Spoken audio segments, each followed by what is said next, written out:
Humanity has always believed in peace, Yarrick said, his voice steady despite the storm raging in his chest. But let me be clear, our belief in peace is not a weakness. His words echoed through the grand chamber of the Galactic Council, where towering alien representatives, adorned in ceremonial garb, watched him with unreadable eyes. Yarrick scanned the faces before him, his gut tightening. These were supposed to be allies, but something about the room felt wrong. The Galactic Council chamber was a marvel of architecture, suspended in the void of space. Transparent walls revealed a panorama of stars, but Yarrick felt no awe today. The air crackled with an unspoken tension, like a predator toying with its prey. He had spent years navigating the labyrinth of galactic politics, but this moment felt different, calculated, sinister. "You speak boldly, Ambassador Yarrick," intoned High Chancellor Salvek, the insectoid leader whose faceted eyes reflected light like shattered glass. His mandibles clicked rhythmically, a habit Yarrick had come to associate with veiled disdain. But words cannot hide the undeniable facts. The data shows a troubling pattern of Earth's militarization. Yarrick's breath caught. "What data?" Salvek gestured, and a hologram flickered to life above the chamber floor. It displayed footage of Earth's spaceports swarming with ships, soldiers drilling in advanced exosuits, and massive orbital weapons platforms. Gasps rippled through the assembly as the hologram looped, each frame painting humanity as a warmongering threat. "This is absurd," Yarrick said, stepping forward. "These images are doctored. Earth's military activities are strictly defensive, as all of you know. We've only prepared for the possibility of invasion after observing your less-than-transparent politics." A murmur spread through the council, but Salvek raised a clawed hand, silencing it. "The evidence is irrefutable, and the council cannot ignore the potential threat humanity poses." "Threat?" Yarrick's voice rose. "Earth has contributed more to this alliance in the last decade than most of your worlds combined. We've shared technology, resources, and even risked our own people to mediate your conflicts. And this," he gestured to the hologram, "is how you repay us." Another counselor, reptilian being with scales like molten gold, hissed. "Perhaps the ambassador protests too much. Guilt often hides behind loud words." Yarrick clenched his fists, forcing himself to remain composed. "You're making a mistake. If this council turns against Earth, you'll find out what real strength looks like. Not because we want war, but because you leave us no choice." Silence fell, heavy and oppressive. Salvek's mandibles twitched, his voice smooth. "The council has voted, Ambassador. Humanity is to disarm all advanced weaponry and submit to council oversight immediately. Refusal will be interpreted as an act of aggression." Yarrick's heart pounded. "You can't be serious." A sharp chime interrupted him. The council's massive doors swung open, and a squad of armored enforcers marched in. Their sleek, black exosuits bore the council's insignia, and their weapons hummed with lethal energy. "Ambassador Yarrick," Salvek said, "you and your delegation are to be detained for questioning. Any resistance will confirm our suspicions of Earth's hostile intent." Yarrick's mind raced. This wasn't just betrayal. It was a setup, orchestrated with precision. The council wasn't interested in peace. They wanted humanity crushed, subjugated, or worse. As the enforcers closed in, Yarrick met Salvek's gaze, his voice a low growl. "You don't know what you're doing, but you will." The guard seized him, dragging him from the chamber as the council deliberated Earth's fate with cold indifference. From the corner of his eye, he caught the hologram flicker, a brief glitch that revealed the forgery in its fabrication. The truth was out there. He only had to survive long enough to prove it. Elena Kovar stared at the screen, her expression unreadable as the ultimatum from the Galactic Council played on a loop. "Surrender all military assets or face immediate annihilation." The words felt like a dagger twisting in her chest, but her voice remained calm when she finally spoke. "Cut the feed." The massive holoscreen in the war room went dark, leaving the gathered leaders of Earth in tense silence. Around the table sat military generals, scientific advisors, and political strategists, their faces a blend of fear and anger. Elena, president of Earth's Global Unity Initiative, leaned forward, her hands clasped tightly on the polished surface. They think they've cornered us. Her voice was soft, but carried an undercurrent of steel. They think we're vulnerable. Let's show them how wrong they are. General Reese Calloway, a grizzled veteran with a cybernetic arm, was the first to speak. Madam President, our defenses are strong, but we're outnumbered. If they send even half their fleets, they won't get the chance, Elena interrupted, her sharp tones silencing the room. We've been preparing for this. They underestimated us, because we never flaunted our power. Now, we make them regret that arrogance. She turned to Dr. Lena Okoye, the head of Earth's Advanced Technologies Division. Dr. Okoye, what's the status of Project Aegis? Okoye adjusted her glasses, her voice steady despite the gravity of the moment. Fully operational, ma'am. The orbital defense grid is online, and the first wave of our stealth drones has already been deployed to intercept incoming fleets. Calloway frowned. And the prototypes? Are they battle-ready? Not completely, Okoye admitted, but their current capabilities will still outperform anything the Council throws at us. Elena nodded. Good. We'll fight this war on our terms. A soft chime broke the conversation, and a holographic map of the solar system materialized above the table. Red markers appeared near the outer edges, Council fleets, dozens of them, closing in fast. They're moving faster than anticipated, Calloway growled. We need to act now. Elena stood, her gaze fixed on the map. Send the warning. A communications officer nodded and began transmitting the president's address across all galactic channels. Elena stepped to the center of the room, her image captured by multiple cameras. This is President Elena Kovar of Earth, addressing the Galactic Council and all who follow it. For decades, humanity has worked tirelessly to support this alliance, contributing resources, knowledge, and aid without asking for anything in return. Today, the Council has betrayed us, fabricating lies to justify their aggression. They demand we surrender. We will not. Let me be clear. Humanity does not seek war, but if you bring it to our doorstep, you will regret it. To the Council's fleets approaching Earth, I have only this to say: run. Run back to your masters and tell them what you've seen, because you don't know what you've awakened. But you will. The broadcast ended, and for a moment the room was silent. Then the comms officer spoke. Transmission complete. Council ships received it. Calloway smirked. That'll rattle them. Elena returned to the table, her eyes hard. Let them come. Dr. Okoye, activate Aegis. Deploy the interceptors. And Calloway, I want contingency plans for every possible outcome. Understood, Calloway said, already issuing orders. The map updated as Earth's orbital grid powered up, forming a shimmering shield around the planet. Drones swarmed into position, and hidden installations on the moon began to hum with energy. As the Council fleets drew closer, the war room filled with the controlled chaos of preparations. Elena stood at the center, her expression unyielding. They wanted to test humanity, she murmured to herself. Now they'll find out just how dangerous a united Earth can be.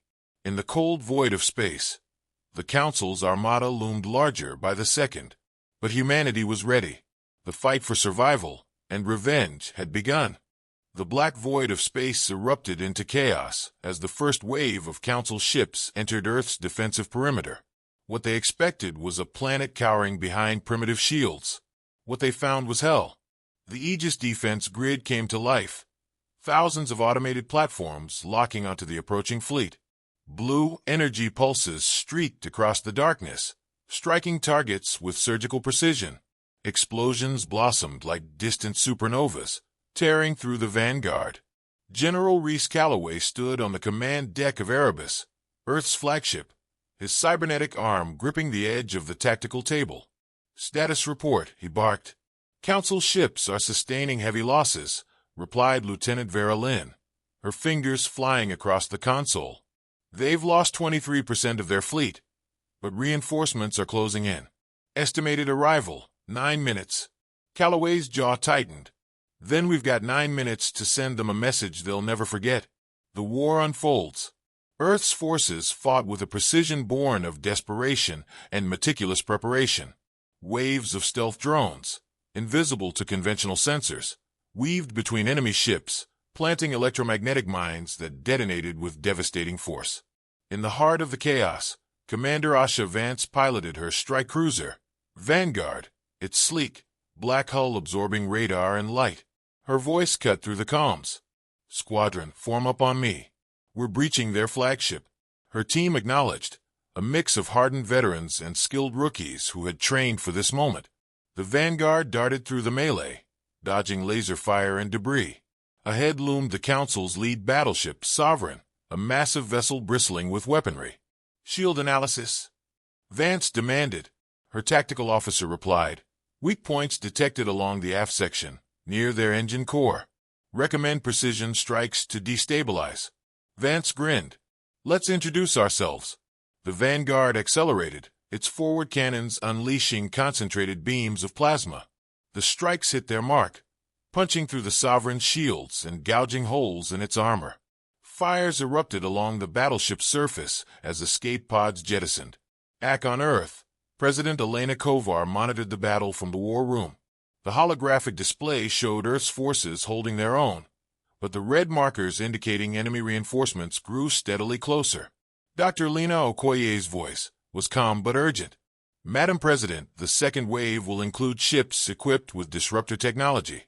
Our shields won't hold indefinitely." Kovar nodded. "Then we hit them before they get here."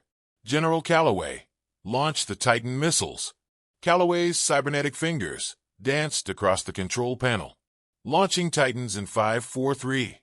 From hidden silos on the moon, 3 massive projectiles streaked toward the incoming fleet. Each missile carried a payload designed to disable enemy ships with an electromagnetic pulse, rendering them defenseless. The war room watched in tense silence as the missiles closed the gap. Moments later, blinding flashes erupted on the hologram, and dozens of enemy ships flickered offline. Cheers erupted, but Elena raised a hand to silence them.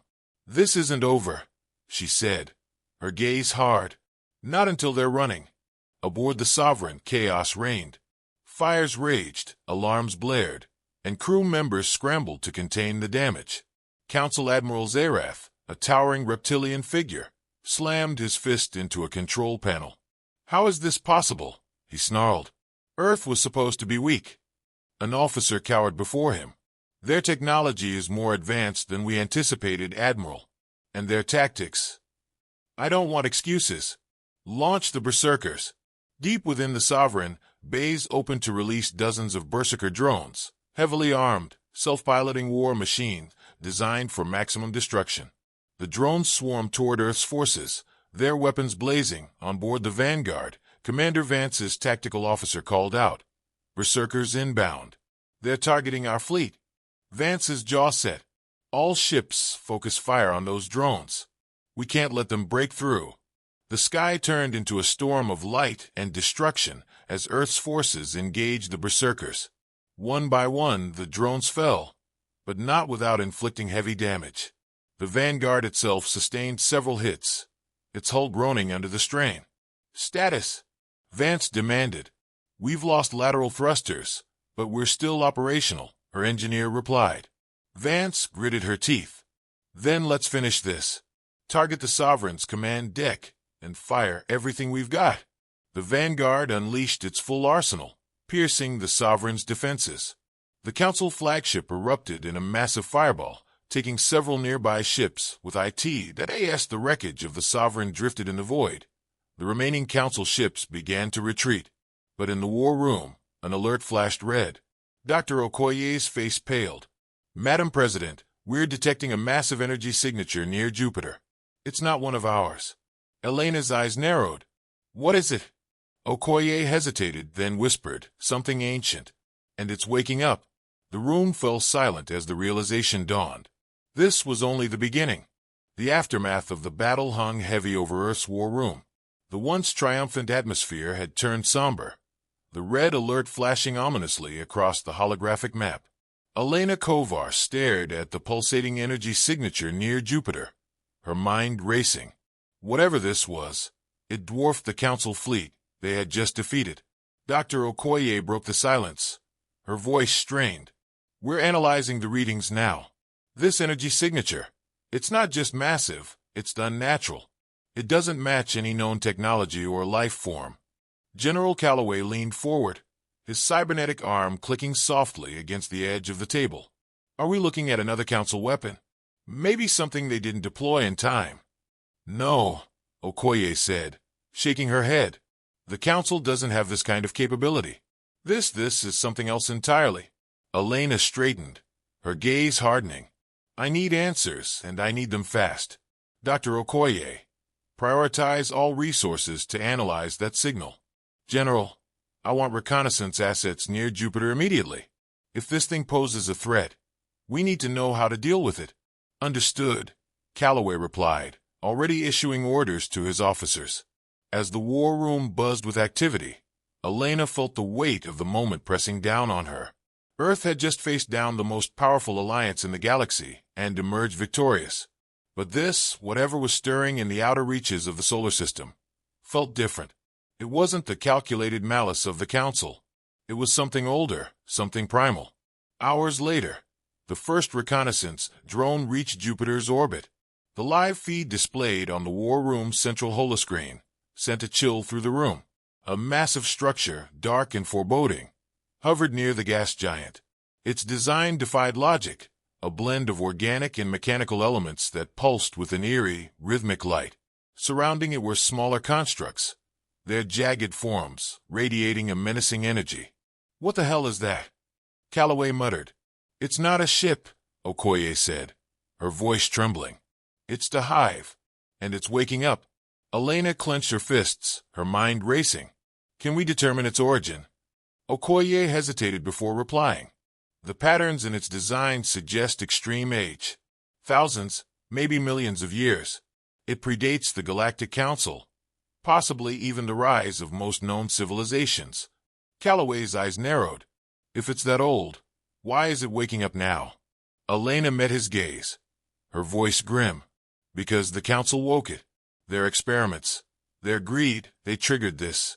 Before anyone could respond, a new alert sounded. The hive-like structure was emitting smaller craft, their jagged silhouettes swarming out like insects from a disturbed nest.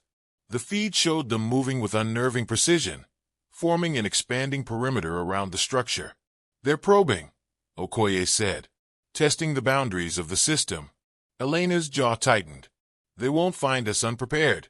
General, prepare a strike team. We need boots on the ground to gather intelligence. Commander Vance's unit is already experienced. Send them. Calloway nodded. I'll brief her immediately. Minutes later, Asha Vance and her team were aboard the stealth cruiser Vanguard. The journey to Jupiter was tense, the silence broken only by the hum of the ship's engines. Vance studied the holographic map of the hive, her tactical mind already working through potential entry points. We don't know what's in there, she told her team, her tone firm.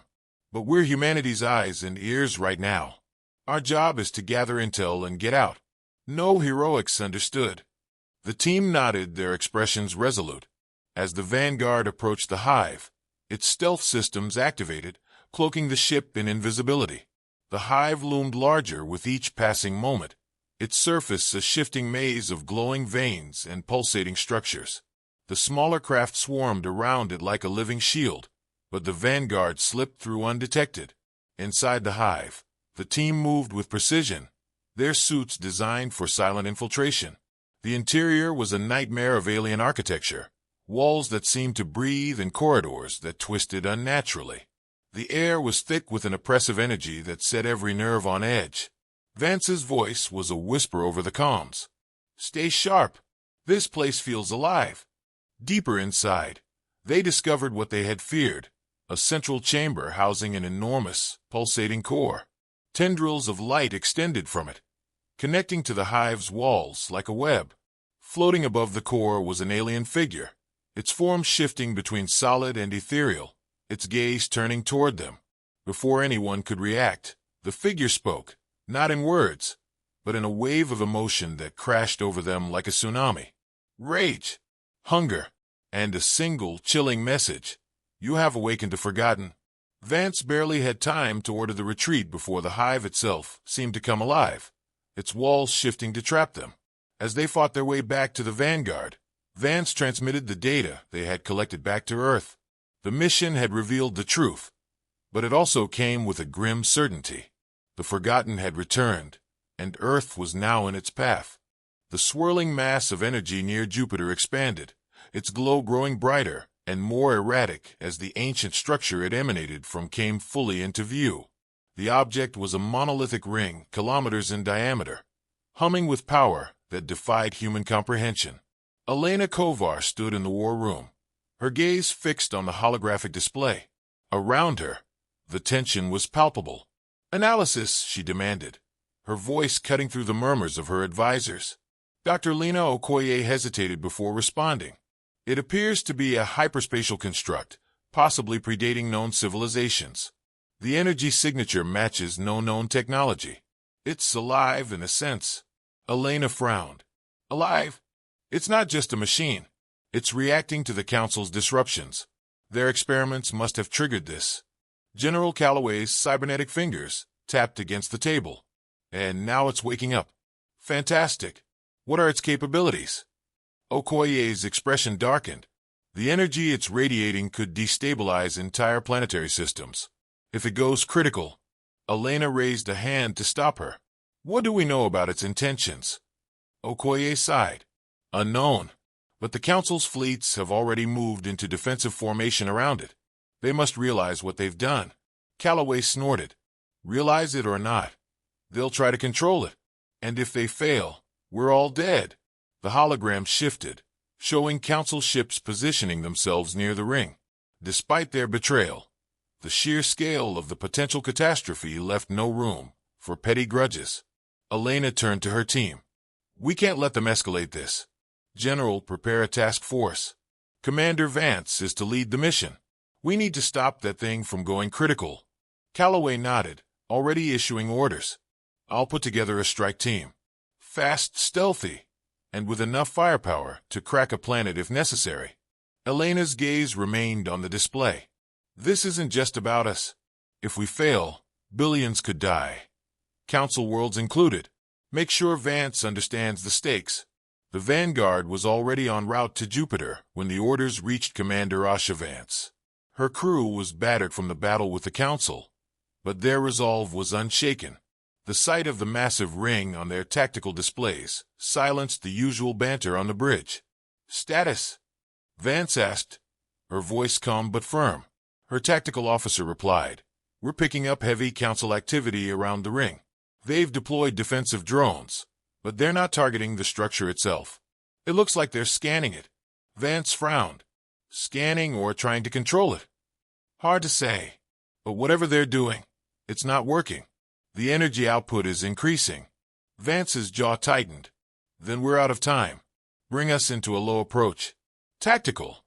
I want targeting solutions for anything that gets between us and that ring." The Vanguard maneuvered into position, its sleek form cutting through the debris-laden void. Council drones swarmed toward them, but Earth's stealth technology rendered the Vanguard nearly invisible. The first wave of drones passed by without incident, but the second wave wasn't fooled. "Contact!" her tactical officer shouted. "Drones incoming 5 o'clock. Evasive maneuvers." Vance barked. "Weapons free. Light them up." The Vanguard shuddered as its pulse cannons fired, shredding the drones in a dazzling display of light. Explosions rippled across the void, but more drones poured in, backed by Council frigates. "We can't keep this up," her tactical officer warned. "We don't have to," Vance replied. "Bring us in close to the ring. If this thing is as ancient as they say, it might not react to modern tech. That's our only chance." As the Vanguard darted toward the ring, the energy around it pulsed violently. A shockwave rippled outward, disabling several Council ships and throwing others into disarray. "Ma'am, we're within range," her engineer reported. "But the energy field, if we get too close, we don't have a choice. Hold course." The Vanguard closed in, every system pushed to its limit. Vance could feel the ship groaning under the strain, but her focus remained on the ring. If they could disable it or redirect its energy, they might just avert disaster. "Ready the override protocols," she ordered. And pray this thing doesn't wipe us out before we get the chance. As the ship approached the ring, the energy reached a blinding crescendo. Alarms blared, and Vance gritted her teeth. This was humanity's moment to prove its worth, or perish trying. The Vanguard hung in the shadow of the ancient ring, the energy swirling around it bright enough to light the darkness of space. Inside the ship, alarms blared as the hull groaned under the strain of the energy field.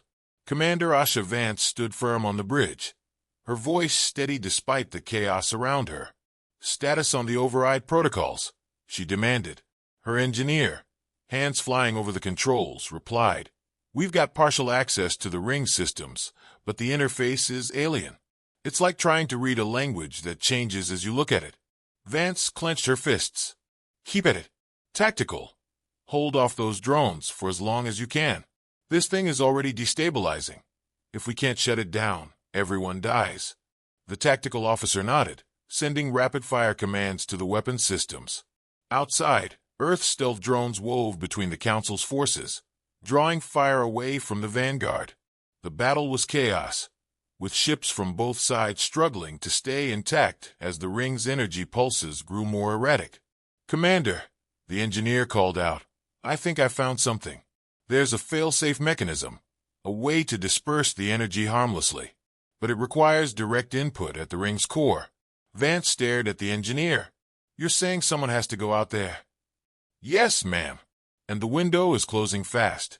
If the energy levels spike again, it'll be too late." Vance didn't hesitate. "Prep a team. I'm going." Her second-in-command, Lieutenant Arden, stepped forward. "Commander, you can't." "Stow it," Vance snapped. "This isn't a debate. You have the bridge, Arden. Keep the Vanguard in one piece." Arden hesitated but saluted. "Understood, ma'am. Good luck." Vance suited up in record time, her team of 2 specialists joining her in the airlock. As the door hissed open, she was greeted by the sight of the ring up close. Its surface was a mix of smooth, polished metal and jagged protrusions, glowing with lines of alien script. The energy radiating from it felt alive, pulsing like a heartbeat. "Move fast," she ordered, pushing off the Vanguard toward the ring. The team followed, their thrusters silent in the vacuum. As they approached, Vance's comm crackled with interference. "Commander," the engineer's voice came through faintly, "I've marked the access point on your HUD. You'll need to connect the fail-safe manually. Just be careful. The energy levels are spiking." "No promises," Vance muttered, her focus razor-sharp. The access point was a shimmering node near the ring's inner surface, glowing faintly blue against the chaotic energy storm. She reached it, her hand steady as she connected the fail-safe device. "Inputting the sequence," she reported. "How long until we see results?" The engineer's voice was faint but urgent. "If it works, you'll know immediately. If it doesn't, well, you won't have to worry about that for long." The ring shuddered violently, the energy around it surging in waves that knocked Vance and her team off balance. One of the specialists shouted, "Commander, incoming drones." Vance looked up to see a swarm of Council Berserker drones closing in on their position. The Vanguard was too far away to provide support. "Hold them off," she ordered, returning to the failsafe. Her fingers flew over the alien interface, the symbols shifting and changing beneath her touch. She had no idea what she was doing, only that she had to trust her instincts. The first drone fired, narrowly missing her as her team engaged. Vance didn't flinch, her focus unyielding. The failsafe pulsed beneath her hands, and suddenly, the alien symbols aligned. The energy storm around the ring froze, as if the entire construct were holding its breath. "Commander," the engineer's voice came through loud and clear. "You did it. The failsafe is activating." The ring began to glow, the energy dispersing in a controlled wave that rippled across the system. The Berserker drones powered down mid-flight, tumbling harmlessly into the void. The Council ships, battered and broken, ceased their attacks and started retreating. On the bridge of the Vanguard, Lieutenant Arden let out a breath he hadn't realized he was holding. "Commander, the energy levels are stabilizing. The ring is shutting down." Vance exhaled, her body sagging with relief. "Good. Let's get out of here before it changes its mind." Back on the Vanguard, Vance stripped off her suit and returned to the bridge. The holographic display showed the Council ships retreating, their formation in shambles. Earth's forces stood victorious, battered but unbroken. President Elena Kovar's voice came through the comms. "Commander Vance, you've saved more lives today than I can count. Humanity owes you a debt." Vance's expression was grim. "The Council isn't done, ma'am. They'll regroup, and they'll remember this." "They'll remember," Elena agreed, her tone unyielding. "But so will we. They wanted a war. We gave them a warning." As the Vanguard turned toward Earth, Vance looked out at the ring, now dormant but still imposing. Humanity had survived, but the galaxy would never be the same.